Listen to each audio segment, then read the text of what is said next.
نہ کچھ خطا ہوتی ہے، چاہے وہ کوئی بھی، یاد رکھیے کچھ نہ کچھ غلطی، خطا یا گناہ اس سے سرزد ہوتا ہے. یاد رکھیے جب کوئی انسان گناہ کر لیتا ہے، کوئی غلطی اس سے ہو جاتی ہے، کوئی خطا اس سے ہو جاتی ہے، تو اس سے جو معافی مانگنے کا طریقہ ہے، اللہ تعالیٰ کی طرف رجوع کرنے کا جو طریقہ ہے، اس کو توبہ اور استغفار کہتے ہیں. توبہ کا معنی ہوتا ہے اللہ کی طرف رجوع کرنا، پلٹنا، اور استغفار کا معنی ہوتا ہے جو گناہ انسان نے کیا اس گناہ کی معافی چاہنا. تو توبہ اور استغفار عموماً ایک ساتھ استعمال ہوتا ہے، اس لیے کہ جو انسان توبہ کرتا ہے، رب کی طرف پلٹتا ہے، رجوع کرتا ہے، ریٹرن ہوتا ہے، وہ استغفار بھی کرتا ہے، مطلب پلٹنے کے بعد جو گناہ ہوئے اس کی معافی بھی چاہتا ہے. تو توبہ پلٹنا مطلب غلط راستے سے پلٹ کر سیدھی راہ کی طرف مڑ جانا، صحیح چیز کی طرف پلٹ جانا، اپنی زندگی کی روش، گناہ کی روش کو چھوڑ کر پلٹ جانا، اپنے گناہوں کو چھوڑ دینا، یہ ہوا توبہ. اور استغفار جب انسان توبہ کرتا ہے، پلٹتا ہے اپنے گناہوں سے، تو جو گناہ کر چکا ہے اس کے مٹانے کے لیے، اس کے خاتمے کے لیے، اس کے معافی کے لیے، اس کی مغفرت کے لیے وہ جو کام کرتا ہے اس کو کہتے ہیں استغفار. تو توبہ اور استغفار عموماً ہم معنی الفاظ ہیں جو ہم معنی استعمال ہوتے ہیں، مطلب ایک ساتھ استعمال ہوتے ہیں، لیکن دونوں میں بس تھوڑا سا فرق یہ، توبہ پلٹنا ہے اور استغفار پلٹنے کے بعد اپنے گناہوں سے معافی چاہنا ہے. تو ہر انسان گناہ کرتا ہے، ہر انسان خطا کرتا ہے، ہر انسان سے لرزش ہوتی ہے، کہیں نہ کہیں کوتاہیاں اور کمی ہوتی ہے، گناہ ہو جاتے ہیں. اس گناہ کے لیے انسان کو چاہیے کہ اپنے رب سے توبہ کرے اور توبہ کے بعد استغفار کرے، یا استغفار اور توبہ کرے، اپنے گناہوں کی معافی چاہے اور اپنے طریقے کو بدل دے اور اللہ کی طرف رجوع کر لے، اللہ کی طرف پلٹ جائے. یہ بڑی اہم چیز ہے، یاد رکھیں. لیکن ہم دیکھتے ہیں آج اتنے گناہ اور معصیت جو ہم کرتے ہیں، ہم سے خطائیں ہوتی ہیں، اس کے باوجود بھی ہم توبہ اور استغفار کو اپنے اوپر لازم نہیں جانتے. بڑی تعجب کی بات ہے. تو آج میں انشاءاللہ عزیز آپ تمام کے سامنے توبہ اور استغفار کی اہمیت، فضائل اور اس کی حقیقت رکھنے کی کوشش کروں گا. توبہ اور استغفار حقیقت اور فضائل. تو یہ چند باتیں میں آپ کے سامنے رکھوں گا جس میں ہم انشاءاللہ عزیز دیکھیں گے کہ توبہ کی ریالٹی، حقیقت کیا ہے، اور اس کے بعد اس کے فضائل کیا ہے، کیا فائدے اس سے ہوتے ہیں، یاد رکھیں انسانوں کو.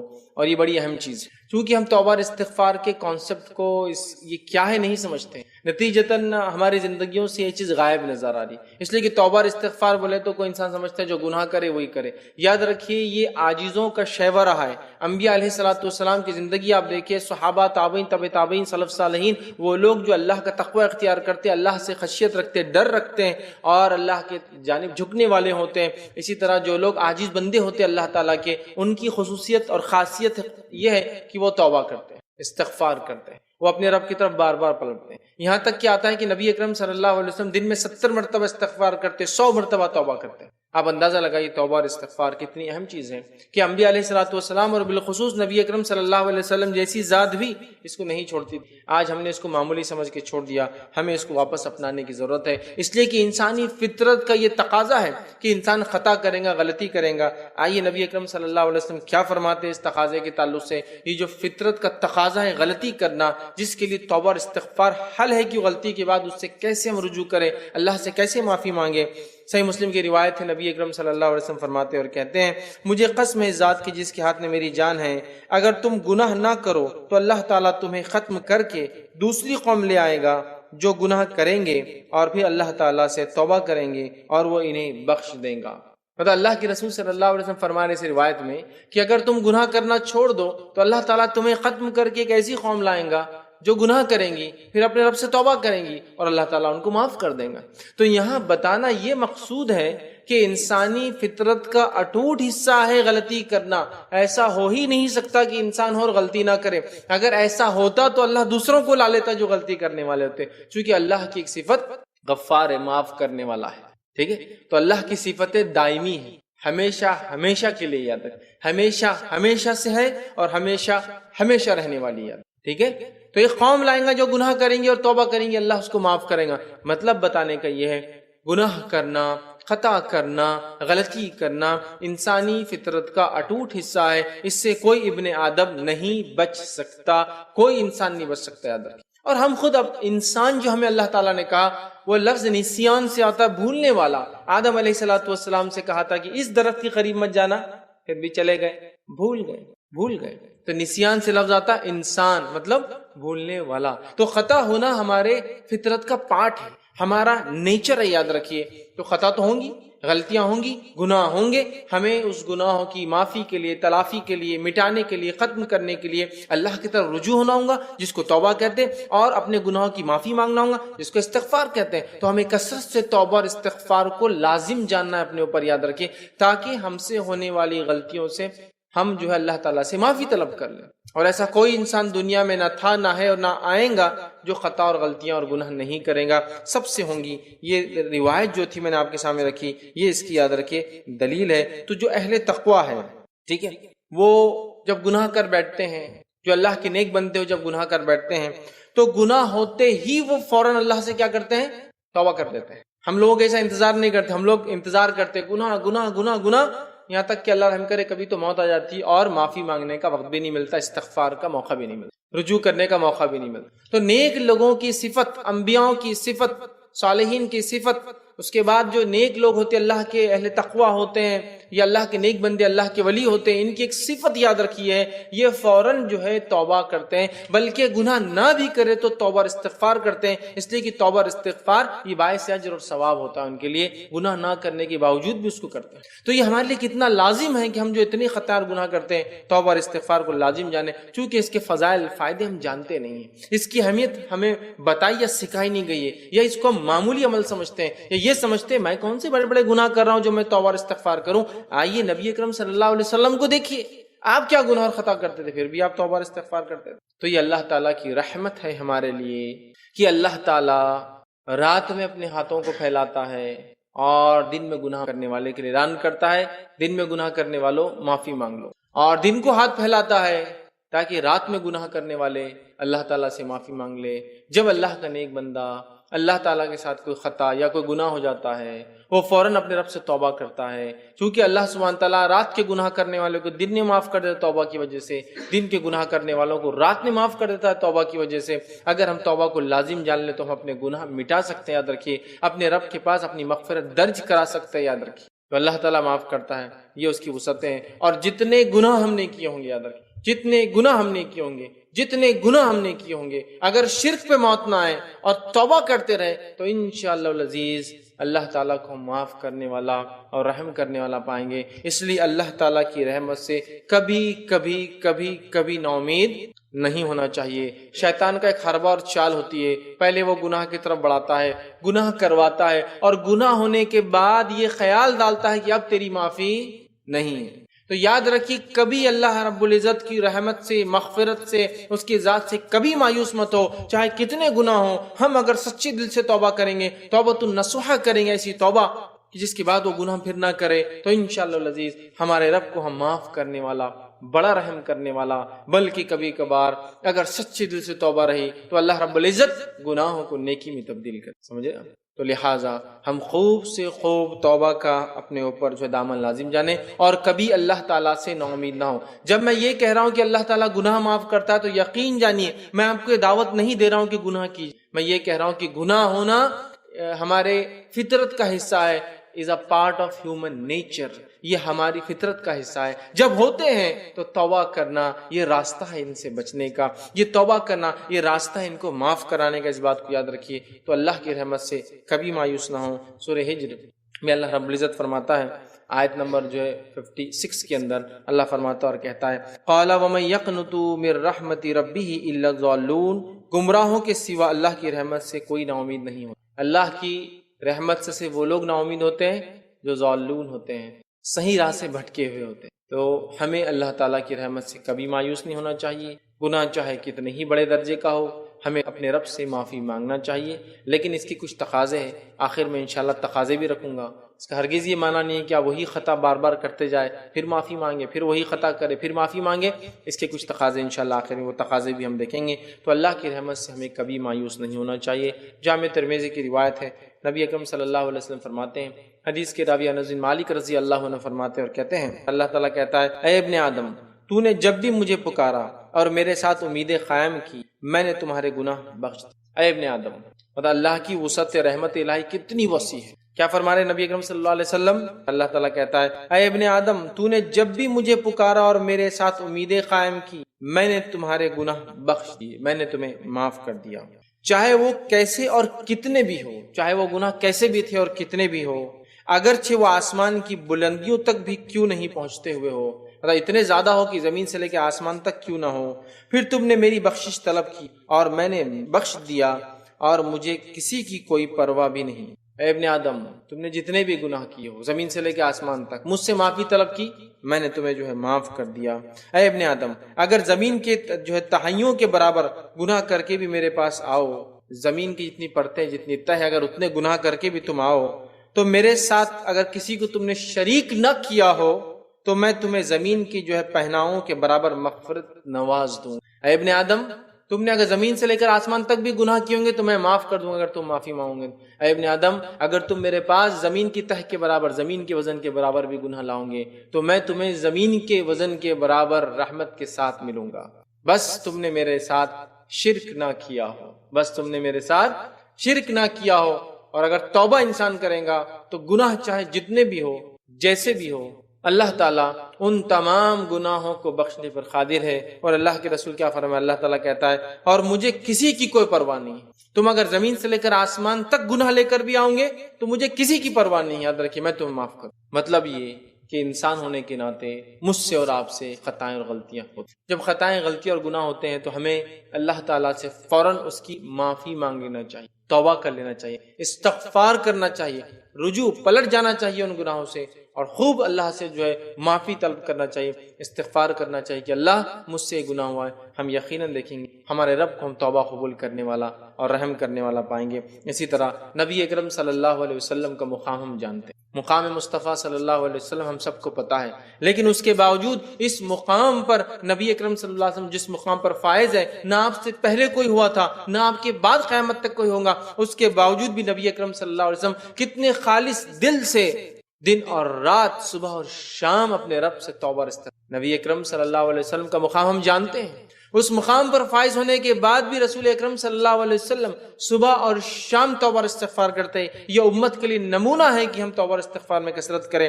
آئیے نبی اکرم صلی اللہ علیہ وسلم کے تعلق سے قرآن کیا بیان کرتا ہے، رب العزت نے آپ کو کیا حکم دیا، پہلے اس حکم کو سنتے ہیں۔ سورہ محمد سورہ نمبر 47 آیت نمبر 19 میں اللہ فرماتا ہے اور کہتا ہے فَاعْلَمْ أَنَّهُ لَا إِلَهَ إِلَّا اللَّهُ وَاسْتَغْفِرْ لِذَنبِكَ وَلِلْمُؤْمِنِينَ وَالْمُؤْمِنَاتِ۔ اللہ فرماتا ہے کہتا ہے فَاعْلَمْ أَنَّهُ لَا إِلَهَ إِلَّا اللَّهُ، کہ اس بات کا اے محمد صلی اللہ علیہ وسلم علم رکھ لو کہ اللہ کے سوائے کوئی معبود برحق نہیں ہے، جان لیجئے کہ اللہ کے سوائے کوئی معبود برحق نہیں ہے، ٹھیک ہے۔ وَاسْتَغْفِرْ لِذَنبِكَ، اور اپنے گناہوں سے محمد صلی اللہ علیہ وسلم آپ استغفار کیجئے، اور اللہ فرماتا ہے اپنے گناہوں کی مغفرت اللہ سے طلب کیجئے، معافی مانگیے۔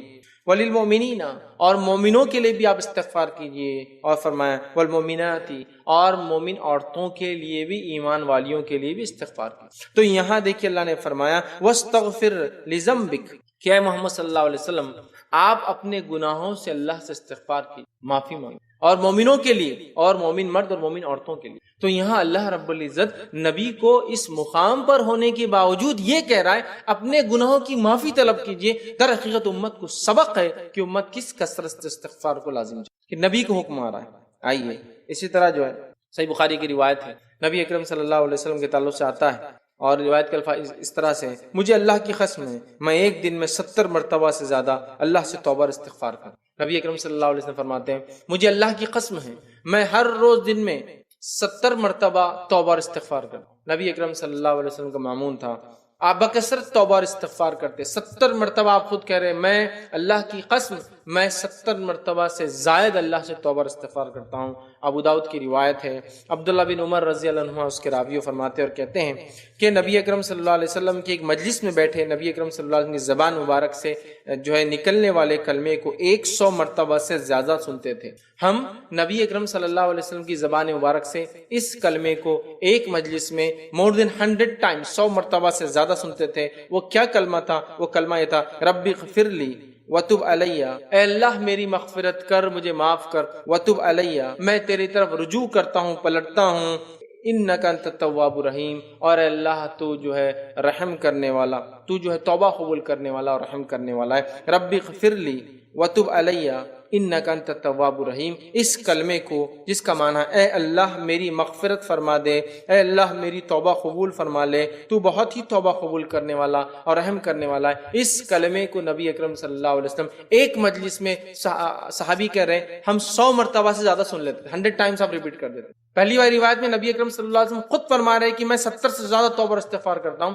اس روایت میں آ رہا ہے کہ آپ مور دین 100 ٹائمز، ایک مرتبہ ایک مجلس میں بیٹھ جاتے تو 100 مرتبہ استغفار کر، آپ اندازہ لگائیں 100 مرتبہ استغفار کر۔ تو اس سے پتہ چلتا ہے نبی اکرم صلی اللہ علیہ وسلم کا مقام ہم سب جانتے ہیں، اس مقام کے بعد بھی نبی اکرم صلی اللہ علیہ وسلم کا اس کثرت سے استغفار امت کے لیے بہت بڑی دلیل ہے کہ ہم کتنے گناہ اور معصیت کرتے ہیں، ہمارے لیے کتنا ضروری ہے کہ توبہ اور استغفار کو ہم اپنی نفس پر لازم جانیں، اس کے فضائل، اس کی اہمیت کو ہم سمجھیں۔ آئیے آگے بڑھتے ہیں، توبہ اور استغفار کے تعلق سے چند باتیں اور دیکھتے ہیں۔ مخلص اور متقی لوگوں کا توبہ اور استغفار یہ اوصاف، یہ صفت ہے۔ پہلے تو نبی اکرم صلی اللہ علیہ وسلم کی خود ہی عادت مبارکہ تھی، اللہ نے آپ کو حکم دیا آپ کو 70 اور 100 مرتبہ توبہ استغفار کریں۔ اب ہم دیکھتے ہیں مخلص اور متقی لوگ جو اللہ کے خالص بندے ہوتے ہیں، اس کا ڈر اور پاس و لحاظ رکھتے ہیں، تقوی رکھتے ہیں، ان لوگوں کے اوصاف میں یہ بھی شامل ہے کہ وہ کثرت سے توبہ اور استغفار کرتے، یاد رکھیے۔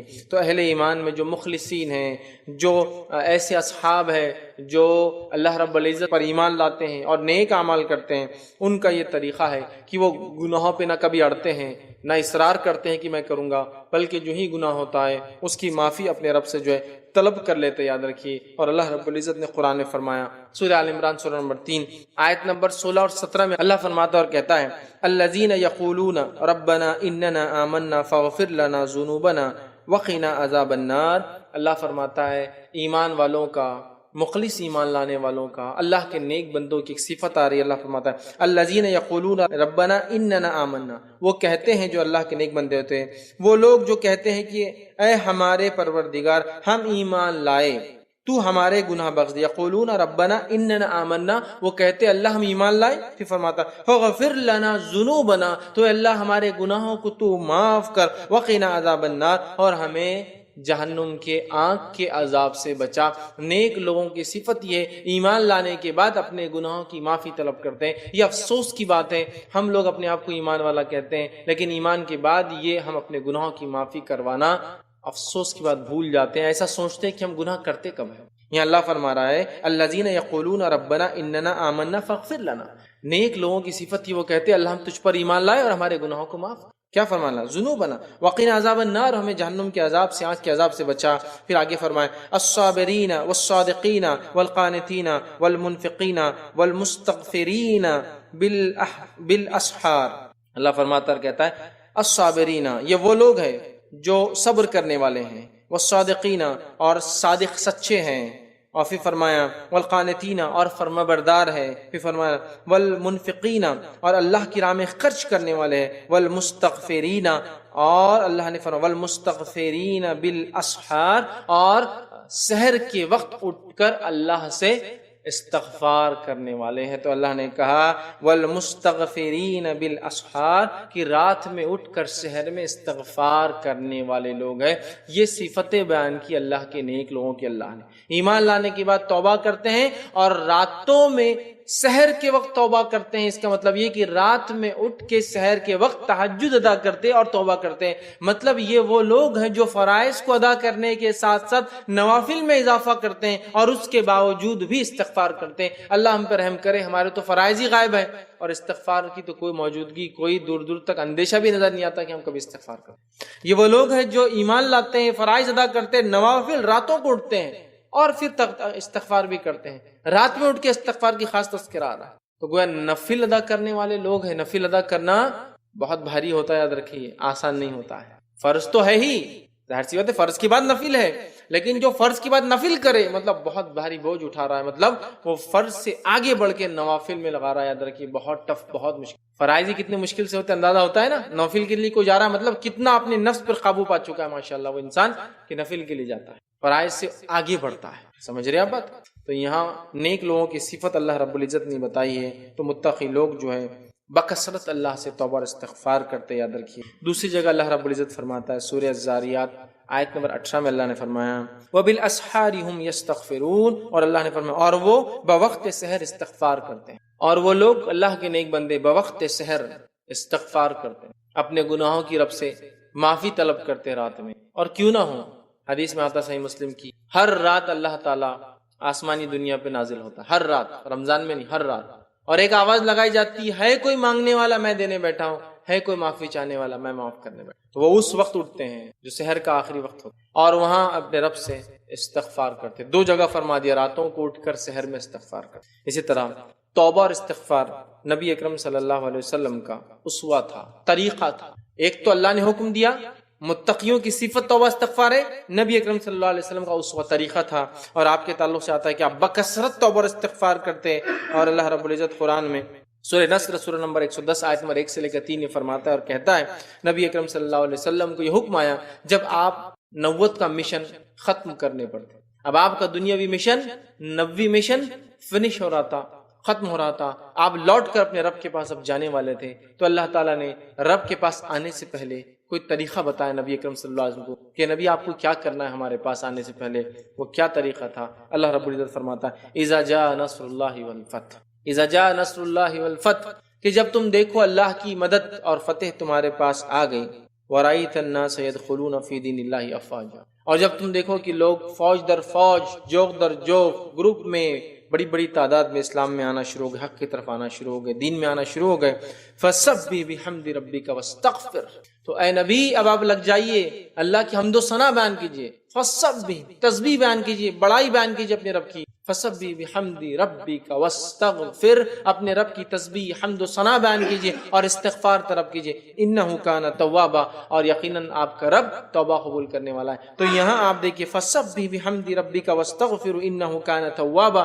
یہاں اس آیت میں عبداللہ ابن عباس رضی اللہ عنہما اس کی تفسیر کرتے اور کہتے ہیں یہ آیت اشارہ کر رہی تھی کہ نبی اکرم صلی اللہ علیہ وسلم کا ورلڈلی مشن کمپلیٹ ہو گیا، دنیاوی مقصد پورا ہوا، اب آپ دنیا سے کوچ کرنے والے ہیں، جانے والے. تو اس سے پہلے کیا کرنا ہے؟ فسبح بحمد ربک واستغفر. تو یہاں علماء لکھتے ہیں کہ آخر وقت میں جب انسان کو پتہ چل جائے اس کا یہ آخر وقت ہے، کثرت سے اللہ کی حمد و ثنا کرے اور استغفار کرے. مطلب ہے کہ جب انسان بوڑھا ہو جاتا ہے، یقیناً جوان بھی کرے، لیکن بڑھاپے کی بات تو یقینی موت ہوتی ہے، جوان کو امید ہوتی ہے. کثرت سے آخر وقت میں کثرت سے اللہ کی حمد و ثنا استغفار کرنا چاہیے. یہ بڑی افسوس کی بات ہے ہماری امت میں، جب انسان بوڑھا ہو جاتا ہے کثرت سے توبہ اور استغفار کے بدلے کثرت سے وہ ٹی وی اور موبائل اور میڈیا کے اندر پھنسا ہوا رہتا ہے. کثرت سے پوتے اور پوتیاں بازو ہے، نواسے اور نواسیاں بازو اور ہینڈ سیٹ اس کے اندر ریموٹ کنٹرولر، بس یہ اس کی زندگی ہے. میچز دیکھ رہا ہے، ڈرامے دیکھ رہا ہے، اور جو ہے ٹی وی کے سامنے لگا ہوا، یہ اس کی زندگی. آخر وقت میں خاص طور سے فسبح بحمد ربک واستغفر، اے نبی اللہ کی حمد و ثنا بیان کی، تسبیح بیان کیجیے، استغفار کیجیے. انہ کان توابا، یقیناً آپ کا رب توبہ قبول. تو نبی اکرم صلی اللہ علیہ وسلم زندگی میں بھی کرتے رہے. آپ کے نبوی مشن کے خاتمے کے بعد بھی اللہ تعالیٰ نے آپ کو اسی کا حکم دیا. حجاج جو لوگ حج کو جاتے ہیں، اللہ تعالیٰ نے ان کو بھی اسی کا حکم دیا کہ عرفے میں اور مزدلفہ کے اندر وہ لوگ کیا کریں. ان کے تعلق سے قرآن فرماتا ہے اور کہتا ہے سورہ بقرہ سورہ نمبر 2 آیت نمبر 199 میں اللہ نے فرمایا ثم افیضوا من حیث افض الناس واستغفروا اللہ ان اللہ غفور الرحیم. اللہ فرماتا اور کہتا ہے پھر تم بھی وہاں سے ہو کر لوٹو جہاں سے ہو کر دوسرے لوگ لوٹتے ہیں. اور فرمایا اور اللہ سے مغفرت طلب کرو، بے شک اللہ بڑے بخشنے والا بہت رحم کرنے والا ہے. اور عرفہ میں جب لوگ کھڑے ہو کر اپنے رب سے معافی مانگتے ہیں تو اللہ تعالیٰ اہل عرفہ کی طرف دیکھتا ہے جو عرفات کے میدان میں، اور کہتا ہے فرشتوں گواہ رہنا میں نے ان سب کو معاف کر. حج میں بھی استغفار، اور حج کیا ہے؟ عرفہ ہی حج ہے، عرفہ ہی حج ہے. اور وہاں کیا حکم دیا گیا؟ توبہ اور استغفار اور دعا کرنے کا.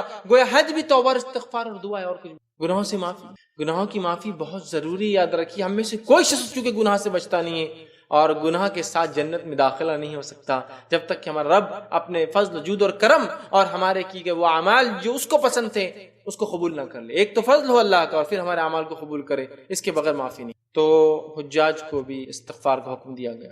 نبی اکرم صلی اللہ علیہ وسلم کا طریقہ بھی استغفار ہے. آپ 70 سے 100 مرتبہ کرتے. اہل تقوی اللہ کے نیک بندوں کا شعار یہی ہے. نبی کو اپنے نبوی مشن کے خاتمے پر اس کا حکم دیا گیا. اسی طرح اللہ رب العزت نے حاجیوں کو حکم دیا کہ وہ بھی جب جو ہے مزدلفہ اور اسی طرح میدان عرفات میں ہوتے ہیں تو وہ اللہ رب العزت استغفار کرے۔ توبہ اور استغفار کے آئیے چند فضائل بھی آپ کے سامنے رکھتا ہوں، اس کے ثمرات، اس کے فضائل کیا ہے، یہ تو اہمیت تھی اس بات کی۔ اس کے ثمرات، اس کے فضائل میں جو سب سے پہلی چیز آتی ہے وہ یہ ہے، یاد رکھیے استغفار کے تعلق سے، کہ استغفار کرنے سے اللہ رب العزت ہم پر رحم کرتا ہے۔ استغفار کرنے سے، اپنے گناہوں کی معافی مانگنے سے اللہ تعالیٰ مجھ پر اور آپ پر رحم کرتا ہے۔ ہم سب اللہ سے رحم کی بھیک مانگتے، دن رات مانگتے ہیں، اس لیے کہ ہم سب گناہ گار، خطا کار ہیں۔ اگر اللہ تعالیٰ ہمیں رحم نہ کرے، ہمیں معاف نہ کرے، تو یاد رکھیے ہمارا کوئی مددگار روز قیامت نہیں ہوگا۔ تو یہاں اللہ رب العزت کے رحم چاہنے کے لیے ہمیں چاہیے کہ ہم استغفار کریں۔ اللہ رب العزت سورہ نمل سورہ نمبر 27 اور آیت نمبر جو ہے 46 میں فرماتا اور کہتا ہے لولا تستغفرون اللہ لعلکم ترحمون۔ اللہ فرماتا اور کہتا ہے تم اللہ سے استغفار کیوں نہیں کرتے تاکہ تم پر رحم کیا جائے۔ تم اللہ تعالیٰ سے استغفار کیوں نہیں کرتے تاکہ تم پر اس دنیا اور آخرت میں رحم کیا جائے۔ میرے بھائیوں، دنیا اور آخرت کی مصیبت، پریشانیاں، تکلیف، مصائب اور دنیا میں افراد اور ملکوں کی حفاظت کا ذریعہ توبہ اور استغفار ہے۔ اس لیے کہ اللہ مصیبت اس لیے لاتا ہے کہ انسان پر، اس لیے کہ بیما کسبت ایدی الناس، یہ ہمارے ہاتھوں کی کمائی ہوتی، ہم کماتے ہیں ہاتھوں کے اندر۔ اللہ فرماتا ہے زمین اور پانی میں جو فساد ہے وہ انسانی ہاتھوں کا نتیجہ، مطلب جو معصیت اور گناہ ہم کرتے ہیں اس کا نتیجہ ہے۔ جو آزمائشیں، جو آفتیں، مصیبت، بلائیں، طوفان، آندھیاں، پریشانی اس دنیا میں آتی، زلازل جو آتے ہیں، زلزلے، یہ سب ہمارے گناہوں کا نتیجہ۔ اور اس سے بچنے کا طریقہ استغفار۔ تو اللہ فرما رہا ہے تم کیوں نہیں اللہ سے استغفار کر کے رحم طلب کرتے ہو؟ تم اللہ سے استغفار کیوں نہیں کرتے تاکہ تم پر رحم کیا جائے؟ تو اللہ سے رحم چاہتے ہیں ہم، تو استغفار کا پہلا فائدہ، رحم اگر چاہیے اللہ کا تو استغفار کرنا ہوگا، توبہ کرنا ہوگا۔ دوسرا سورہ نور سورہ نمبر 24 آیت نمبر 31 میں اللہ فرماتا ہے اور کہتا ہے وَتُوبُوا إِلَى اللَّهِ جَمِيعًا أَيُّهَا الْمُؤْمِنُونَ لَعَلَّكُمْ تُفْلِحُونَ۔ اور اے ایمان والو، تم سب کے سب اللہ کی طرف توبہ کرو تاکہ تم فلاح پاؤ، کامیابی پاؤ، کامرانی پاؤ، سکسس پاؤ، فلاح پاؤ۔ فلاح پانے کا طریقہ کیا ہے؟ وَتُوبُوا إِلَى اللَّهِ جَمِيعًا أَيُّهَا الْمُؤْمِنُونَ، اے ایمان والو تم سب کے سب اللہ کی طرف توبہ کرو، رجوع کرو، لعلکم تفلحون، تاکہ تم فلاح پاؤ۔ تو اللہ سے رحم چاہیے تو ہمیں استغفار کرنا ہے، اللہ کی طرف سے فلاح اور کامیابی چاہیے تو ہمیں رجوع کرنا ہے، لوٹنا ہے اللہ کی طرف، پلٹنا ہے، گناہوں کے راستے کو چھوڑ کر تقوی کا راستہ اپنانا ہے۔ تب ہمارے گناہ اللہ تعالیٰ جو معاف کریں گا۔ تو فلاح پانے کا، نجات پانے کا، سکسس پانے کا یہ طریقہ ہے، یاد رکھیے وہ کیا ہے؟ توبہ۔ آئیے آگے بڑھتے ہیں۔ تیسرا فائدہ اس کا ہم دیکھتے ہیں کہ ہم اگر چاہتے ہیں کہ افراد اور ملک انڈیویجول اینڈ نیشنز جس کو کہیں گے، افراد اور قومیں اگر بلاؤں سے، مصیبتوں کو، مشکلات کو، آفت کو، دکھ کو، درد کو اگر اپنے سے دور رکھنا چاہتی ہے، اس کا نسخہ بھی توبہ اور استغفار۔ آفتیں، بلائیں، مشکلیں، دکھ، درد، جو بھی پریشانیاں ہیں اس سے بچنے کا طریقہ توبہ اور استغفار ہے۔ آئیے اللہ تعالیٰ کیا فرماتا ہے سورہ الانفال سورہ نمبر 8 آیت نمبر 33 میں اللہ فرماتا ہے 33 میں اور کہتا ہے وَمَا كَانَ اللَّهُ مُعَذِّبَهُمْ وَهُمْ يَسْتَغْفِرُونَ۔ اگر وہ مغفرت طلب کرتے رہیں تو اللہ انہیں عذاب دینے والا نہیں ہے۔ اگر وہ مغفرت طلب کرتے رہے تو اللہ تعالیٰ انہیں عذاب دینے والا نہیں ہے۔ اگر ہم مغفرت طلب کرتے رہے تو اللہ تعالیٰ ہمیں عذاب دینے والا نہیں ہے۔ ہم اگر اپنے گناہوں کی توبہ کرتے رہے تو اللہ تعالیٰ ہمیں عذاب دینے والا نہیں ہے۔ تو مصیبت، بلائیں، آفتیں، پریشانیوں سے دنیا میں اگر بچنا ہے تو اللہ تعالیٰ کے اگر عذاب سے، غضب سے ہمیں بچنا ہے اس دنیا میں تو ہمیں کیا کرنا ہے؟ وَمَا كَانَ اللَّهُ مُعَذِّبَهُمْ، اللہ تعالیٰ تمہیں کیوں عذاب دیں گا؟ وَهُمْ يَسْتَغْفِرُونَ، جبکہ تم استغفار کرتے ہو۔ ہر قسم کی پریشانیوں سے، بلاؤں سے، مصیبت سے بچنے کا طریقہ توبہ اور استغفار ہے۔ آئیے آگے بڑھتے ہیں۔ چوتھا فائدہ اس کا دیکھتے ہیں توبہ اور استغفار کا، وہ یہ ہے کہ نوح علیہ السلام نے اپنی قوم کو جو توبہ اور استغفار کا فائدہ بتایا تھا، وہ فائدہ اللہ رب العزت نے اپنی کتاب میں سورہ نوح کے اندر ہمیں بھی بیان کر دیا۔ اور اللہ فرماتا ہے سورہ نوح آیت نمبر 10، 11 اور 12 میں اللہ فرماتا ہے، کہتا ہے نوح علیہ السلام نے اپنی قوم سے کہا قُلْ تُسْتَغْفِرُوا رَبَّكُمْ إِنَّهُ كَانَ غَفَّارًا، اے میری قوم اپنے رب سے استغفار کرو، گناہوں کی معافی طلب کرو جو تم شرک کرتے ہو، تم یقیناً جو ہے اپنے رب کو انہ کان غفارا، معاف کرنے والا پاؤں گے۔ یرسل السماء علیکم مدرارا، اگر تم توبہ اور استغفار کرو گے رب تمہیں معاف کرے گا اور آسمان سے موسلا دھار، آسمان سے نفع بخش، آسمان سے مسلسل چلنے والی نفع بخش بارش تمہارے لیے برسائے۔ یرسل السماء علیکم مدرارا، تمہارے لیے موسلا دھار، کنٹینیوسلی بینیفیشل، فائدے مند، اس لیے کہ کنٹینیوس زیادہ بارش بھی نقصان دے، فائدے مند بارش کو برسائیں گا۔ کیا کرو گے تو قُلْ تُسْتَغْفِرُوا رَبَّكُمْ إِنَّهُ كَانَ غَفَّارًا، اگر تم اپنے رب سے اپنے گناہوں کی معافی مانگو گے تو اے لوگوں، اے قوم، اللہ آسمان سے بارش برسائیں. تو اللہ تعالیٰ سے اگر بارش چاہیے آسمان سے، نفع بخش اچھی بارش، تو کیا کرنا ہوگا؟ استغفار کرنا ہوگا. یہ اس کا چوتھا فائدہ ہے.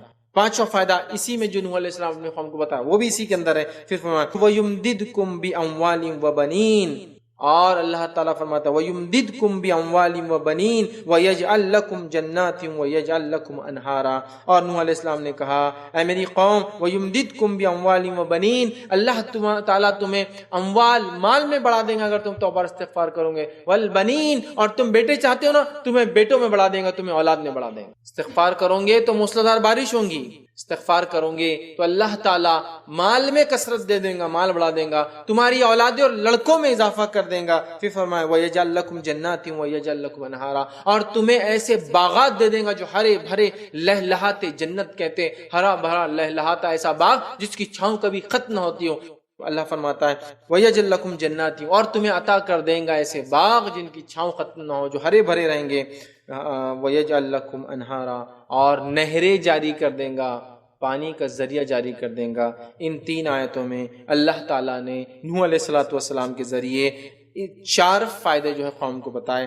ٹھیک ہے، 4 فائدے، بلکہ 5 فائدے قوم کو بتائے. پہلا آسمان سے موسلادھار بارش، دوسرا مال میں اضافہ، تیسرا اولاد میں اضافہ، چوتھا باغات ہرے بھرے، اور پانچواں نہریں جاری کر دیں گا، پانی کا سورس نہریں جاری کر دیں گا. 5 فائدے 3 آیتوں کے. تو یہ تھے 4، 5، 6، 7 اور 8 نمبر کے فائدے، فضائل جو استغفار کرنے سے آتے ہیں. تو استغفار کے فضائل میں دیکھیے یہ بھی چیز شامل ہے. آئیے آگے بڑھتے ہیں.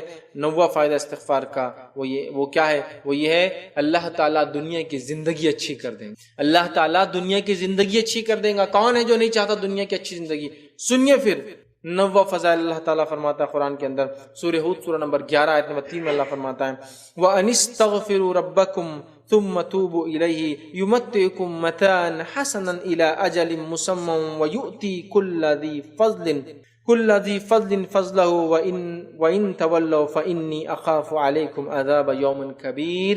اللہ فرماتا کہتا ہے اور یہ کہ تم اپنے گناہ اپنے پروردگار سے معاف کرواؤ، اپنے گناہوں کو اپنے پروردگار سے تم معاف کرواؤ، استغفار کرو، اور پھر اسی کی طرف متوجہ ہو اور توبہ کرو، گناہوں کو معاف فرماؤ. استغفر کا لفظ استعمال کیا، وَأَنِ اسْتَغْفِرُوا رَبَّكُمْ ثُمَّ تُوبُوا إِلَيْهِ، گناہوں سے معافی طلب کرو، رب کی طرف تم اگر لوٹو، پھر وہ اسی طرف متوجہ ہو تو وہ تم کو وقت مقرر تک اچھا سامان زندگی دیں گا. تو اللہ تعالیٰ پھر اس زندگی میں، دنیا میں تمہیں ایک وقت مقرر تک اچھا سامان دیں گا، اور پھر فرمایا دے گا، اور ہر زیادہ عمل کرنے والے کو زیادہ ثواب دیں گا، اور جو جتنا زیادہ عمل کریں گا اس کو اتنا زیادہ ثواب ملیں گا. اور اگر ایسا نہ کیا میری قوم تم نے، تو میں ڈرتا ہوں ایک بڑے عذاب کے دن سے تمہارے بارے میں، مطلب یوم قیامت سے میں ڈرتا ہوں تم. تو یہاں ایک اچھی زندگی دنیاوی چاہیے تو توبہ اور استغفار کرنا ہے. تو ایک اچھی زندگی انشاءاللہ عزیز مجھے اور آپ کو ملیں گی. یہ 9واں فائدہ تھا. آگے بڑھتے ہیں. 10واں فائدہ کیا ہے؟ وہ ایک حدیث کے اندر آتا ہے. یوں تو اس کے اتنے فضائل ہے کہ میں سمجھتا ہوں اگر میں پورے فضائل لوں گا تو وقت بھی نہیں پوریں گے. ہم سیدھا لے رہے ہیں، جو 10 ایک فضائل ہم دیکھ رہے ہیں، اتنے فضائل قرآن حدیث میں آتے ہیں. آئیے آگے بڑھتے ہیں. اور ایک فضیلت جو آتی ہے، ابو داؤد کی روایت ہے، نبی اکرم صلی اللہ علیہ وسلم دیکھیے کیا فرماتے ہیں، کیا فضیلت ہے توبہ اور استغفار کی. سنیے غور سے. اللہ کے رسول صلی اللہ علیہ وسلم فرماتے ہیں جس نے استغفار کو اپنے اوپر لازم کر لیا، جس نے استغفار کو اپنے اوپر لازم کر لیا کہ مجھے یہ کرنا ہے، جس نے استغفار کو اپنے اوپر لازم کر لیا، اللہ اسے ہر غم سے نجات دے دیتا. اللہ اسے ہر غم سے نجات دے دیتا. اللہ اسے ہر غم سے نجات دے دیتا ہے. ہر تنگی وہ مشکل سے نکال دیتا ہے. ہر تنگی اور مشکل سے نکال دیتا ہے، اور وہاں سے رزق عطا فرماتا ہے جہاں سے اس نے سوچا بھی نہیں ہوگا. وہاں سے رزق عطا فرماتا ہے، روزی دیتا ہے جہاں سے اس نے سوچا بھی نہیں ہوگا. ایک حدیث 3 فضائل، 10واں 11واں اور 12ویں فضیلت. 3 فضائل کیا استغفار کی. اور آپ جہاں استغفار کا تذکرہ دیکھیں گے نا حدیث میں بالخصوص، تو ایک فائدہ تو حدیث میں ہی نہیں، 2، 3، 4، 5 فائدے ایک ہی حدیث میں ایک ساتھ آتے ہیں. دوسرے عمل کا کیسا، ایک حدیث آتی تو ایک ہی فضائل یا فائدہ. استغفار کا جامع معاملہ آئے گا نا، تو جیسا دیکھیے نوح علیہ السلام نے اپنی قوم کو کہا 5 فائدے بتائے، استغفار کے 5 فائدے. اللہ کے رسول صلی اللہ حدیث آپ دیکھیں 3، 4، 5 فائدے استغفار کے ایک ساتھ.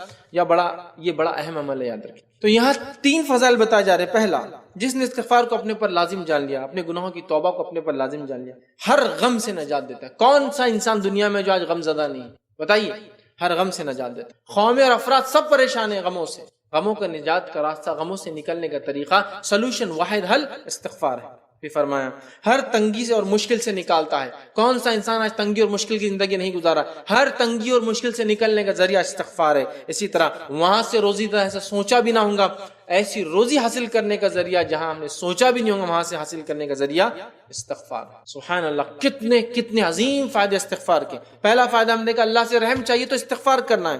دوسرا ہم نے دیکھا فلاح چاہیے آخرت میں تو استغفار طریقہ ہے۔ تیسرا ہم نے دیکھا کہ اللہ تعالیٰ اس قوم کو عذاب نہیں دیتا، سزا نہیں دیتا جو استغفار کرتی ہے۔ چوتھا ہم نے دیکھا بارش کا برسنا یاد رکھیے استغفار کی وجہ سے ہوتا ہے۔ پانچواں ہم نے دیکھا یاد رکھیے کہ ہمارے مال میں اللہ اضافہ کر دیتا ہے۔ چھٹا ہم نے دیکھا یاد رکھیے ہماری اولاد میں اللہ اضافہ کر دیتا ہے۔ ساتواں ہم نے دیکھا ہمیں جو باغات عطا فرمائیں گا۔ آٹھواں ہم نے دیکھا اللہ ہمارے لیے نہریں جاری کریں گا۔ نواں ہم نے دیکھا دنیا کی اچھی زندگی گزاریں گے ہم۔ دسواں ہم نے دیکھا کہ جو ہے ہر غم سے اللہ نجات دیں گا۔ گیارہواں ہم نے دیکھا تنگی سے ہمیں دور کر کے جو ہے مشکل سے نکال دیں گا۔ اور بارہواں ہم نے دیکھا جو ایسی جگہ سے روزی دیں گا جہاں سے ہم نے سوچا بھی نہیں ہوگا۔ سبحان اللہ، کتنے برکات اور فضائل اور فائدے صرف ایک چیز توبہ اور استغفار کو لازم جاننے کے۔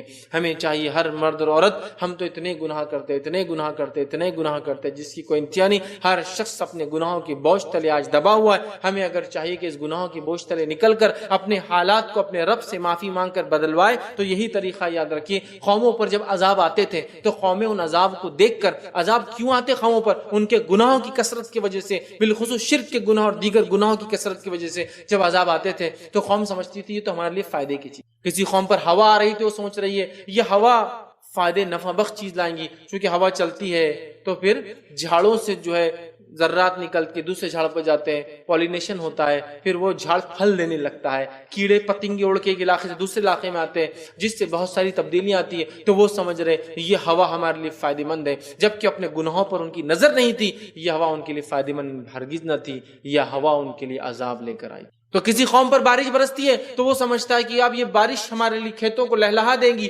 ہمارے ڈیم اور ندیوں کو بھر دیں گی، لیکن وہ اپنے گناہوں پر نظر نہیں ڈال رہے اعمال پر، نتیجتاً وہ بارش ان کے لیے عذاب اور سزا بنتی ہے۔ ایک قوم صرف ایسی گزری ہے قرآن کے اندر ہم مطالعہ کریں، جس قوم نے جب عذاب کو دیکھا بھاگ گئی، اپنے گناہوں پر نظر ڈال لیا اور توبہ کر لی اور بچ گئی، وہ قوم تھی قوم یونس۔ جب انہوں نے بادلوں کو آتے ہوئے دیکھا جو کالے اور گھنے تھے، وہ قوم سمجھ گئی یہ بادل ہمارے لیے کوئی خوشخبریاں نہیں لائے ہیں۔ ساری قومیں اس کے برعکس قرآن میں آتا ہے خوش ہوئی عذابات کو دیکھ کر، اب بارش آئیں گی، اب ہوا چلیں گی تو فصلیں اچھی اگیں گی۔ یہ قوم نے سمجھ لیا، چونکہ ان کی نظر اپنے اعمال پہ تھی اور ان کے نبی یونس علیہ السلام ان کو چھوڑ کر چلے گئے تھے کہ قوم عذاب آنے والا۔ قوم فوراً بھاگ گئی، ہمارے اعمال ویسے نہیں ہیں، اپنے رب سے توبہ کیا، اللہ تعالیٰ نے ان پر سے عذاب ہٹا، ورنہ اکثر قومیں غرق رہی اپنے گناہوں میں اور اسی حالت میں دنیا سے چلے گئی۔ میرے بھائیوں، تو توبہ اور استغفار کو ہمیں اپنے اوپر لازم جاننا ہے، اس سے پہلے کہ وہ عذاب آ جائے جس کا وعدہ کیا جاتا ہے۔ اور اب ہر وقتاً فوقتاً ہر مرحلے قوموں پر، دیگر قوموں پر، لوگوں پر، ملکوں پر اور زمین کے خطوں پر عذابات آتے رہیں گے، تو ہمیں فوراً اپنے گناہوں پر نظر ڈالنا ہے، توبہ اور استغفار کی کثرت کرنا ہے۔ پھر دیکھیے فائدے، بارش نہیں ہوتی توبہ اور استغفار، اولاد نہیں ہے توبہ اور استغفار، گناہ کی زیادت ہوگی توبہ اور استغفار، اللہ سے رحم چاہیے توبہ اور استغفار، غم سے نجات چاہیے توبہ اور استغفار، مصیبت پریشانی سے دوری چاہیے توبہ اور استغفار، ہے نا، دنیا اور آخرت کی کامیابی چاہیے توبہ اور استغفار کو ہم لازم جان لیں، سب کچھ اس کے اندر مل جائیں گے۔ یہ بہت بڑا عمل ہے، بہت بڑا عمل توبہ اور استغفار، یاد رکھیے۔ تو یہ اس کے چند فائدے تھے، یاد رکھیے۔ اب آئیے توبہ اور استغفار کی حقیقت کیا ہے وہ بھی جانے، ریالٹی۔ میں نے کہا تھا نا توبہ اور استغفار، اب ماشاءاللہ یہ سب پتہ چل گیا، اب میں روز توبہ اور استغفار شروع کر دوں گا جیسے ہم لوگ کرتے ہیں۔ توبہ اور استغفار کیا ہے ہمارے نزدیک معلوم؟ نماز کے بعد خاموشی سے مسجد میں بیٹھنا اور پھر ادھر اور ادھر دیکھنا کہ کوئی دیکھ تو نہیں رہا ہے، اور فوراً اپنے دونوں گالوں پر ادھر کا ہاتھ ادھر، ادھر کا ادھر ماننا، اور یہ ہے توبہ اور استغفار، ہے نہیں؟ یہ کرتے توبہ استغفار بولتے کیا یوں کر لیا، روز پہلے دیکھ لیتے کوئی دیکھ تو نہیں رہا تاکہ لوگوں کو پتہ نہ چلے میں گناہ کرتا ہوں۔ کون سا ایسا انسان جو گناہ سے بچا ہے؟ ابن آدم کی حقیقت تو دیکھیے، اپنے جسم میں غلاظت لے کر پھرتا ہے، پیدائش دیکھیے تو ایسی جگہوں سے پیدا ہوتا ہے جن کو چھپانا لازم ہے، پھر اس کے بعد وہ کیسے سمجھتا ہے گناہوں سے پاک کر بچا ہوا ہے؟ ہماری حقیقت تو دیکھیے، ہم کیا حقیقت ہے ہماری۔ لیکن اللہ کا فضل ہے اس کے بعد بھی ہمارے گناہوں کو معاف کرتا ہے، ہماری عبادتوں کو قبول کرتا ہے. سمجھ رہے ہیں بات؟ تو بہرحال توبہ اور استغفار کی حقیقت کیا ہے پہلے وہ جان لیں. توبہ اور استغفار یہ ہے کہ اپنے گناہوں پر سچے دل سے نادم ہو کر اس کے لیے اللہ کی طرف رجوع کر کے پلٹ کر توبہ کرنا اور استغفار کرنا. اے اللہ یہ جو میں نے گناہ کیا اب میں نہیں ہوں. یہ توبہ اور استغفار ہے. تو خالص دل مخلص ہو کر اس عمل پہ نادم ہو کر ہمیں توبہ کرنا ہے. مطلب ہم کبھی اس عمل کی طرف رجوع نہیں کریں گے. توبہ مطلب اب اللہ اس سے ہم پلٹ گئے، ہم رجوع ہو گئے، ٹرن ہو گئے، ہماری لائف ہم نے چینج. توبہ کا معنی ہے پلٹنا، رجوع کرنا، پھر جانا. تو ہم نے اپنے آپ کو پھیر لیا اس گناہ کی زندگی سے. یہی توبہ ہے. ہاں بس توبہ کا رسمی عمل رہ گیا، استغفر اللہ کہا اور گناہ شروع، یا گناہ کرتے کرتے استغفر اللہ استغفر اللہ. استغفار میں نے کہا نا، اس کا غلط معنی مت لیجیے. یہ گناہ کی دعوت نہیں ہے، ہونے والے گناہوں کی مٹانے کا طریقہ. یہ گناہوں کی دعوت نہیں، گناہ کرو پھر مٹاؤ. یہ جو گناہ ہوتے ہیں چونکہ یہ پارٹ آف ہیومن نیچر ہے، اس کو مٹانے کا طریقہ دیا جا رہا ہے. تو استغفار کی حقیقت کو آپ جان لیں. یہ صرف کلمات نہیں ہے جس کو ہم پڑھ لیں بس جیسے تیسے پڑھ لیں. یہ کوئی عمل نہیں ہے کہ گال پہ ہاتھ مار لیا تو ثابت نہیں گال پہ ہاتھ مارنا. یہ ہم نے بنا لیا عمل توبہ اور استغفار کا. اس کی حقیقت کو جانیں، اور اس کی حقیقت کیا ہے میں آپ کو بتاتا ہوں. توبہ اور استغفار جو ہے وہ ہے جو زبان کے ساتھ ساتھ دل سے بھی، زبان کے ساتھ ساتھ دل سے بھی اپنے گناہوں سے ہم پلٹے، رجوع کرے، معافی مانگے. اور توبہ اور استغفار کرنے والا اپنے گناہوں پر شرمندہ ہو اور گناہوں کو دوبارہ ارتکاب نہ کرنے کا پختہ عزم کرے، کیونکہ یہ تو توبۃ النصوحہ کا لازم ارکان اور جز ہے جس کا اللہ تعالیٰ نے حکم دیا ہے، جس پر گناہوں کے کفارے اور جنت کی نعمتوں کا وعدہ ہے. تو اگر ہم گناہوں کا کفارہ چاہتے ہیں، گناہ مٹانا چاہتے ہیں، تو خالص دل سے توبہ کرے، زبان پہ کلمات بھی ہو، دل سے نادم بھی ہو. اور نبی اکرم صلی اللہ علیہ وسلم فرمائے ایک انسان ایک گناہ کرتا ہے، اللہ سے توبہ کرتا ہے، اللہ اسے معاف کرتا ہے، پھر گناہ کرتا ہے، پھر توبہ کرتا ہے، پھر اللہ اسے معاف کرتا ہے، پھر گناہ کرتا ہے، پھر توبہ کرتا ہے، پھر اللہ معاف کرتا ہے اور کہتا ہے فرشتوں گواہ رہنا اس کو میں نے معاف کر دیا، اور اس کے پورے گناہ معاف کر دیا ساری زندگی کی باقی. جیسے اصحاب بدر کی طرف اللہ تعالیٰ نے دیکھا، نبی اکرم صلی اللہ علیہ وسلم فرماتے ہیں اصحاب بدر کی طرف اللہ نے دیکھا اور کہا چاہو جو کرنا ہے کرو، میں نے تم کو معاف کر. اصحاب بدر چونکہ انہوں نے اتنا بڑا کام کیا تھا اللہ کی راہ میں، اللہ نے انہیں معاف کر دیا ہے نا. اصحاب بدر میں سے ایک صحابی تھے جنہوں نے ایک بار، یہ ان کی غلطی تھی کہ مسلمانوں کی خبر کافروں کو پہلے پہنچا دی تھی، سزا نہیں دی گئی. کیوں؟ کہ اللہ تعالیٰ نے اصحاب بدر کے دیکھا اور کہا چاہو جو کرنا ہے کرو، میں نے معاف کر دیے گئے، بخش دیے گئے تھے. سمجھ رہا بات؟ تو بخش دیے جانے کے لیے ضروری ہے توبۃ النصوحہ، سچی توبہ دل سے. تو اس شخص کا کیا جو حدیث میں آ رہا ہے اللہ نے اسے معاف کر دیا توبہ کی بات، یاد رکھیے اس کا معنی یہ نہیں ہے کہ وہ ایک ہی گناہ کر رہا تھا. انسان ہونے کے ناطے ایک گناہ سے توبہ کے بعد کیا آپ سمجھتے دوسرا گناہ نہیں ہوگا؟ بالکل ہوگا. کل بنی آدم خطا وخیر الخطائین التوابون. آدم کی ہر اولاد خطا کار ہے، بہتر وہ ہے جو توبہ کر. دوسرا ہوگا اس نے دوسرا گناہ کیا، پھر اب سے معافی مانگی، پھر اس سے تیسرا گناہ، پھر اس نے معافی مانگی. چونکہ وہ عادی تھا معافی مانگنے کا، اللہ نے اعلان کر دیا فرشتوں گواہ رہنا اس کو معاف کر دیا ہمیشہ کے لیے. چونکہ یہ عاجز بندہ ہے، میرا تائب بندہ ہے، ایک گناہ ہوتا ہے معافی کرتا ہے، دوسرا گناہ ہوتا ہے معافی کرتا ہے، تیسرا گناہ ہوتا ہے. لیکن اگر ایک آدمی ایک ہی گناہ پر اڑا ہے اس کا مطلب اس کی پہلی توبہ سچی نہیں ہے. اس لیے میں نے کہا خالص مخلص دل سے ہو کر، زبان سے کلمات ادا کر کے، دل میں نادم ہو کے، پکے عزم کے ساتھ پھر اس گناہ کی طرف نہ پلٹنا، یہ توبہ ہے اور توبۃ النصوحہ کا ٹوٹ پارٹ ہے. اللہ تعالیٰ سنیے سورہ تحریم میں آیت نمبر 8 میں کیا فرماتا ہے. اور اللہ فرماتا ہے یا ایھا الذین آمنوا توبوا الی اللہ توبۃ نصوحا عسى ربکم ان یکفر عنکم سیئاتکم ویدخلکم جنات تجری من تحتها الانہار. اللہ فرماتا ہے ایمان والو تم اللہ کے سامنے سچی خالص توبہ کرو، قریب ہے کہ تمہارا رب تمہیں ایسی جنتوں میں داخل کرے جن کے نیچے نہریں بہتی ہے. تو اسی لیے میں نے کہا توبۃ النصوحہ جس کے کرنے سے جنت میں چلے جاتے ہیں، جس کے نیچے نہریں ہیں، اس توبہ کا لازمی جز ہے کہ گناہ کرنے کے بعد واپس نہ پلٹا تو مغفرت کے بعد ہے. تو توبۃ النصوحہ سچی توبہ کرے. اے ایمان والو تم اللہ سے سچی خالص توبہ کرو، قریب ہے تمہارا رب تمہیں ایسی جنتوں میں ڈال دے جن کے نیچے نہریں بہ رہے. تو اللہ فرما رہا ہے ایسا ربک یکفر عنکم سیئات، اور تمہارے گناہوں کو اللہ معاف کر دے اور تمہیں ایسی جنتوں میں ڈال دے. ہم چاہتے ہیں ہمارے گناہ معاف ہو، توبۃ النصوحہ کیجیے، سچی توبہ کیجیے اپنے رب سے، یہ لازم ہے. امام قرطبی رحمہ اللہ تفسیر قرطبی فرماتے توبہ کے تعلق سے کہتے ہیں ہمارے علماء کا کہنا ہے مطلوبہ استغفار، جو اوپر توبۃ النصوحہ والی بات ہو رہی، مطلوبہ استغفار وہ ہے جو گناہ پر اصرار کی گرہ کھول دے. مطلب یہ وہ توبہ ہے جو گناہ پر اصرار کی گرہ کو کھول دے. مطلب ایک انسان بار بار وہی گناہ نہ کرے، اصرار نہ کرے، بلکہ گرہ کھل جائے، اب وہ گناہ کی طرف نہ جائے. تو بار بار جو ہے گناہ پر اصرار کی گرہ کھول دے اور اس کا معنی و مفہوم دل میں جو ہے ثبت کر دے، اور اس کا معنی اور مفہوم استغفار کا دل میں جما دے، سمجھ جائے انسان اس کا معنی کیا ہے۔ یہ استغفار محض زبان سے ادا کیا جانے والے چند کلمات نہیں ہیں، استغفار خالی زبان سے ادا کیے جانے والے چند کلمات نہیں ہیں۔ جس نے زبان سے استغفار کیا مگر اس کے دل گناہ پر اڑا ہوا ہے، اس کا یہ استغفار بھی توبہ اور استغفار کا محتاج ہے۔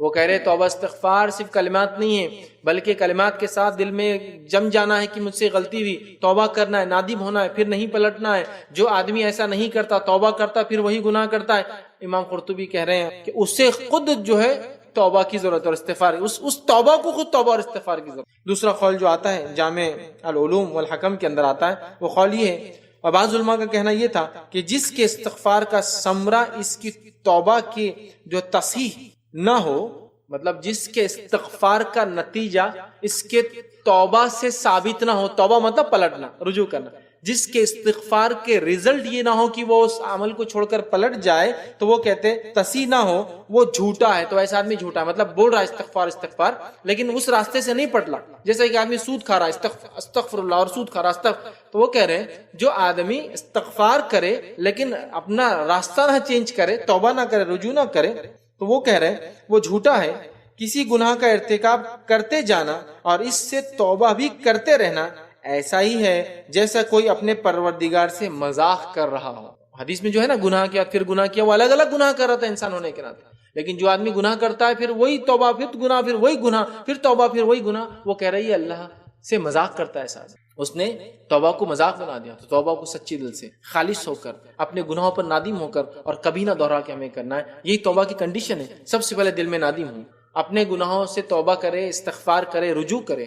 تیسرا اس کام کو دوبارہ نہ دہرائے، اور اندوں کا معاملہ ہو تو اس چیز کو لوٹا دے۔ یہ اس کی کنڈیشن اور شرائط ہے، یاد رکھیں توبہ اور استغفار کے۔ اس چیز کو ہمیں جو ہے سمجھنے کی جو ہے بہت زیادہ ضرورت ہے۔ اسی طرح جو ہے توبہ اور استغفار یاد رکھیے، یہ جو ہے بڑی اہم چیز ہے۔ اللہ رب العزت توبہ کے تعلق سے دیکھیے کیا فرماتا ہے کہ جو ہے یہ باعث عبرت اور نصیحت ایک چیز ہے، یاد رکھیے توبہ اور استغفار، کہ اب اگر ہم شریعت پہ عمل کریں گے اور ہم سے گناہ سرزد ہوں گے، ہم افراد ہیں، ہم قومیں ہیں، ہم سے گناہ ہوں گے، اگر ہم اپنے رب سے معافی مانگیں گے تو انشاءاللہ عزیز ہم اپنے گناہ کی معافی مانگیں گے تو اللہ ان گناہوں کو معاف بھی کرے گا اور ہمیں اعلیٰ سے اعلیٰ جنت میں مقام دے گا۔ اللہ تعالیٰ سنیے قرآن میں سورہ زمر سورہ نمبر 39 آیت نمبر جو ہے 53 اور 54 میں 53 اور 54 میں فرماتا ہے، قل یا عبادی الذی اسرفوا علی انفسہم لا تقنطوا من رحمت اللہ ان اللہ یغفر الذنوب جميعا انہ هو الغفور الرحیم وانیبوا الی ربکم واسلموا له من قبل ان یأتیکم العذاب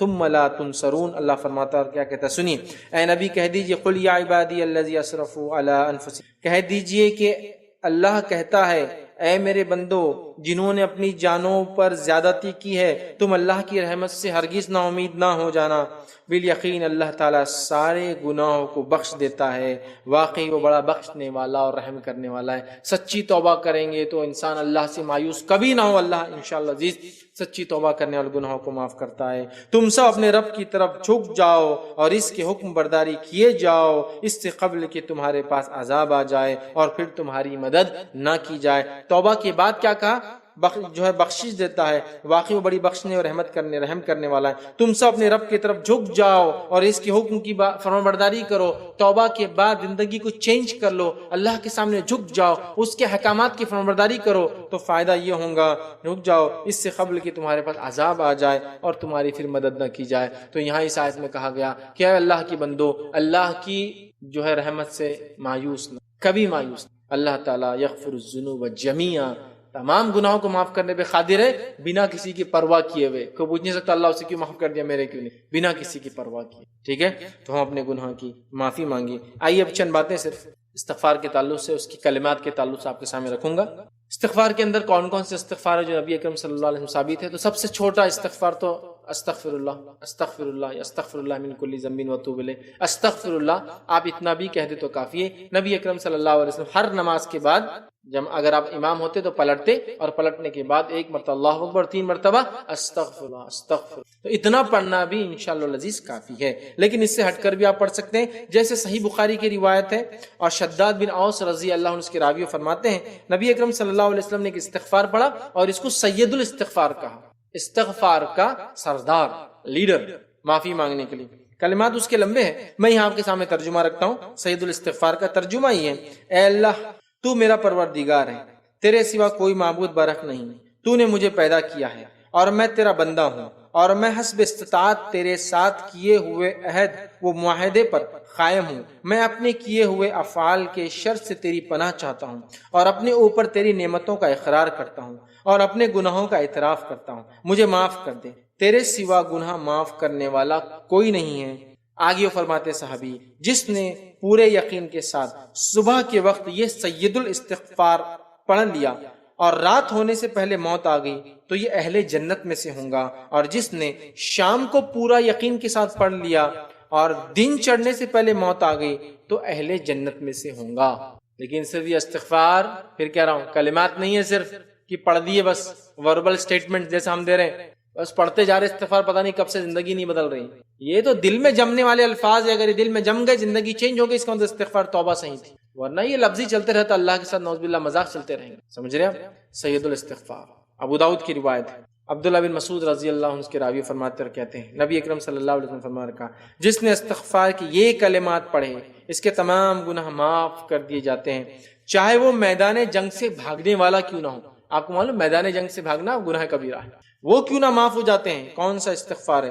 اللہ کے رسول صلی اللہ علیہ وسلم فرماتے ہیں استغفر اللہ الذی لا الہ الا هو الحی القیوم واتوب الیہ، جو یہ پڑھ لے استغفر اللہ الذی لا الہ الا هو الحی القیوم واتوب الیہ، جو پڑھ لے میں اس اللہ سے مغفرت طلب کرتا ہوں جس کے سوا کوئی معبود برحق نہیں، وہ ہمیشہ زندہ اور قائم و دائم ہے، اور میں اسی کی طرف توبہ کرتا ہوں، جو یہ پڑھ لے اس کے تمام گناہ معاف ہو جائیں گے۔ اسی طرح جو ہے بخاری کی روایت میں آتا ہے، اور حدیث میں الفاظ اس طرح سے نبی اکرم صلی اللہ علیہ وسلم اپنے رکوع اور سجود میں اکثر یہ دعا استغفار کرتے تھے، مطلب رکوع اور سجدے میں یہ پڑھتے تھے، یہ استغفار کو رکوع اور سجدے میں آپ پڑھ سکتے ہیں۔ وہ بخاری کی روایت ہے، کون سا ہے؟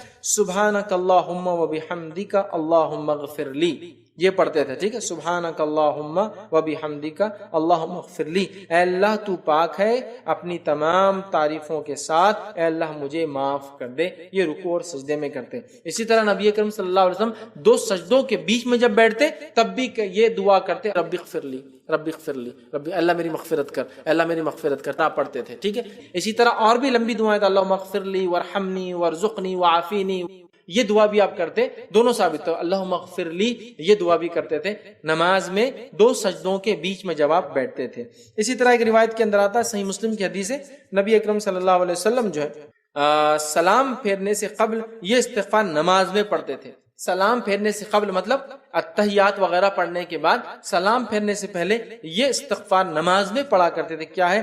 اللہم اغفر لی ما قدمت وما اخرت وما اسررت وما اعلنت وما اسرفت وما انت اعلم به منی انت المقدم وانت المؤخر لا الہ الا انت، اے اللہ میرے پہلے پچھلے پوشیدہ ظاہر تمام گناہ بخش دے، میری زیادتیاں مجھے معاف کر دے جنہیں تو مجھ سے زیادہ بہتر طریقے سے جانتا ہے، تو ہی مقدم ہے، تو ہی مؤخر ہے، تو ہی اول ہے، تو ہی آخر ہے، تیرے سوا کوئی معبود برحق نہیں۔ یہ استغفار یاد رکھیے نماز کے اندر نبی اکرم صلی اللہ علیہ وسلم کرتے تھے۔ تو یہ سلام سے پہلے قاعدے میں رکوع اور سجود میں کرتے تھے، وہ پتہ چل گیا، دونوں سجدوں کے بیچ میں کرتے تھے، وہ پتہ چل گیا، سید استغفار کرتے تھے، وہ پتہ چل گیا۔ اسی طرح وہ استغفار کی جنگ سے کوئی انسان بھاگ بھی جائے کر لے تو انشاءاللہ عزیز اللہ معاف کر دیں گے، وہ بھی ہم نے دیکھ لیا۔ تو توبہ اور استغفار بڑی اہم چیزیں یاد رکھیے. توبہ اور استغفار صرف کلمات نہیں ہے جن کو ادا کر کے ہم خوش ہو جائیں. یہ کلمات کے ساتھ دل کی دنیا کی تبدیلی کا نام ہے. ہمارا انٹرنل لائف چینج ہو جائے, دل سے ہم اپنے آپ کو بدل لیں. انشاءاللہ عزیز توبہ اور استغفار ہمارے لیے ایک بہت بڑا ذریعہ ہے اپنے گناہوں کو معاف کرنے کا. یہ واحد ذریعہ ہے جنت میں جانے کا, اپنے گناہوں کی معافی کا. یہ وہ ذریعہ ہے جس سے افراد اور قومیں دنیا کی ہلاکت, مصیبت, پریشانی اور غم سے بچ سکتی ہے. یہ وہ ذریعہ ہے جس کے کرنے سے رزق میں اضافہ, اولاد میں اضافہ, بارش میں اضافہ, جنتوں مطلب باغات کے اندر اضافہ اور دنیا کی کئی فائدے ہم اٹھا سکتے ہیں. اس کو چھوڑنے کا نتیجہ بہت زیادہ نقصان دہ ہو سکتا ہے. نبی اکرم صلی اللہ علیہ وسلم کو اللہ نے حکم دیا اس کے کرنے کا. نیک لوگوں کی صفت اور عادت تھی کہ وہ استغفار و کثرت سے کرتے تھے. ہم نے دیکھا نبی اکرم صلی اللہ علیہ وسلم کو آخر وقت میں اس کو کثرت سے کرنے کا حکم آیا. پھر ہم کیوں پیچھے ہٹیں گے؟ ہمیں بھی چاہیے توبہ اور استغفار کو اپنا شعار, اپنی علامت, اپنی پہچان, اپنی عادت بنا لے اور کثرت سے توبہ اور استغفار اللہ تعالیٰ سے ہم کرتے رہے. اس لیے کہ انسان ہونے کے ناطے مجھ سے اور آپ سے دن اور رات, صبح اور شام اتنے گناہ سرزد ہوتے ہیں جس کی کوئی انتہا نہیں. یاد رکھیے تو گناہوں کے معافی کا واحد ذریعہ جو انسان شرک نہ کرتا ہو, اس لیے کہ شرک کرنے والے کے لیے کوئی توبہ اور استغفار کام آنے والے نہیں ہے. اور اگر شرک کرتا ہے تو شرک سے توبہ کر لیتا اور استغفار کرتا ہے تو انشاءاللہ اللہ شرک کو بھی معاف کرتا ہے. لیکن جس کی موت شرک پر آ گئی تو کتنا ہی توبہ استغفار دنیا میں کیا فائدہ نہیں ہوگا جو مر گیا اس پر. ہاں, جس نے شرک سے بھی توبہ اور استغفار کر لیا, اپنی زندگی کو تبدیل کر لیا اور اس کی موت ایمان کی حالت میں ہوئی ہو اور کثرت سے اپنے رب سے معافی مانگتا تھا, تو ضرور ایسا انسان اپنے رب کو معاف کرنے والا, رحم کرنے والا اور اس کو ایسی جنتوں میں داخل کرنے والا پائیں گا جس کے نیچے نہریں بہتی. یاد رکھیے تو یہ بڑی اہم چیز تھی کہ ہم توبہ اور استغفار, اس کے فضائل, اس کی اہمیت کو جانیں, اس کے فضائل کو جانیں اور اس کی حقیقت کو جانیں, اس کی ریالٹی کیا ہے. نہیں تو پتہ چلا وہی زندگی ہے, استغفر اللہ بولے اور گناہ کی طرف دیکھنا شروع. کیوں؟ تو بولے استغفار پڑھ رہا ہوں نا. نہیں, بلکہ زندگی چینج ہو جائے, تبدیل ہو جائے اور جو گناہ ہوتے ہیں اس سے معافی کا یہ استغفار ذریعہ ہے. یہ دعوت گناہ نہیں ہے بلکہ گناہ انسانی فطرت کا حصہ ہے, ہو جاتے ہیں. خطا انسانی فطرت کا حصہ ہے, ہو جاتے ہیں. ابن آدم بھول جاتا ہے, ہو جاتا ہے. وہ معافی کا ذریعہ استغفار. لہٰذا جو گناہ ہم سے ہوتے ہیں کثرت سے ہم کریں. نبی اکرم صلی اللہ علیہ وسلم ہمارے لیے نمونہ ہے. آپ گناہ نہیں کرتے تھے پھر بھی 70-100 مرتبہ توبہ استغفار کرتے تھے. ہم بھی اس کو معمول بنانے. علماء لکھتے ہیں کہ اگر کوئی انسان 100 مرتبہ والی اس روایت کو لے لے اور ہر نماز کے بعد 20 مرتبہ کرے تو 100 مرتبہ